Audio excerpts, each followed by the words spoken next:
제56강입니다. 진의 아닌 의사표시입니다. 107조 얘기하겠습니다. 앞서 의사와 표시의 불일치 첫 번째 형태가 되겠습니다. 갑이 을한테 의사표시를 할 때 갑을 표의자라고 말하고 을을 상대방 이렇게 말한다 그럴 때 갑이 을의 마음을 떠보기 위해서 마음에 없는 얘기를 했다는 얘기입니다. 아까 보았듯이 땅을 팔 의사도 없으면서 내가 너한테 2억 원의 땅을 팔겠다. 을의 마음을 떠보느라고.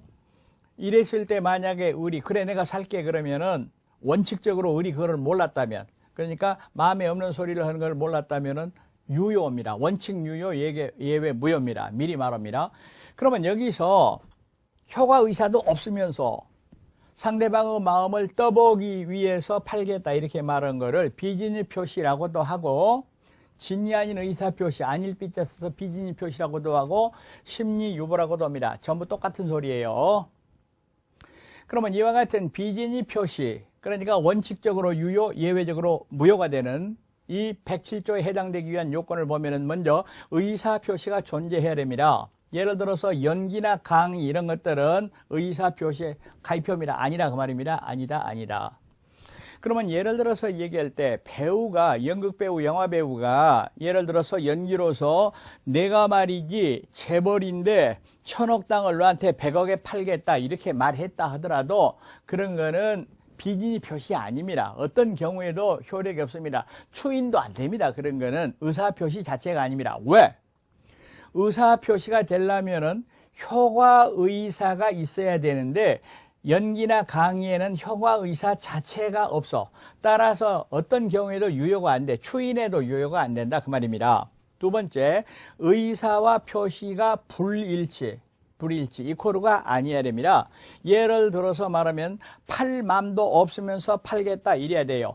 팔 맘이 있었다 그러면 안 돼버리죠. 일치가 돼버리죠. 2억 원에 팔겠다 이렇게 말했다. 근데 사실은 3억을 받으려고 그랬다. 이런 게 이제 의사와 표시가 불일치하는 겁니다. 그런데 특정한 내용의 의사를 표시할 생각이었다면 그것이 진정으로 반하는 것이 아니라 하더라도, 다시 한번 얘기합니다. 특정한 내용 의사를 표시할 생각이었습니다. 동그라미가 지금 효력 얘기 아닙니다.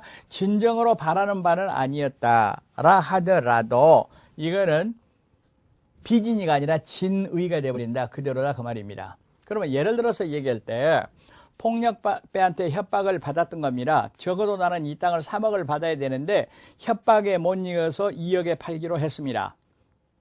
그게 궁극적으로 진정으로 바라는 3억이 아니라 하더라도 그거는 의사와 표시의 일치가 되어버린다 그 말입니다. 일치가 되어버린다 그 말입니다. 그러니까 궁극적으로 자기 의사는 아니었지만은 그 당시 상황으로 내가 2억 원에 팔겠다 이렇게 말했다면, 계약서 썼다면 그거는 진의다 그 말입니다. 그리고 불일치를 알고 있어야 됩니다. 알고. 다시 말하면 마음을 떠보기 위해서 한다 그 말입니다. 모르고 했다. 예를 들어서 2억에 팔려고 그랬는데 공 하나 빼먹었다. 몰랐다. 이럴 때는 착오가 되는 거예요. 착오는 다음에 다시 얘기를 합니다. 지금 요건 얘기입니다. 동기불문. 다시 말하면 마음에 없는 얘기를 표시한 동기는 묻지 않는다라는 뜻이 되겠습니다. 그러니까 잘 보이기 위해서 또는 무슨 마음을 떠보기 위해서 여러 가지 동기가 있지만은 그거는 107조가 성립하는데 아무런 영향을 미치지 않는다 그런 뜻이 되겠습니다. 그러면 예를 들어서 얘기할 때 대출 편의를 위하여 명의를 빌려주는 행위, 그거는 비진의 표시가 아니다 하는데 이 판례를 다음에 얘기하는 허위 표시 판례하고 구별을 해야 되는데 그 내용이 좀 다릅니다. 그러면 예를 들어서 얘기할 때 갑이 있어요. 그랬는데 또 을이 있어요.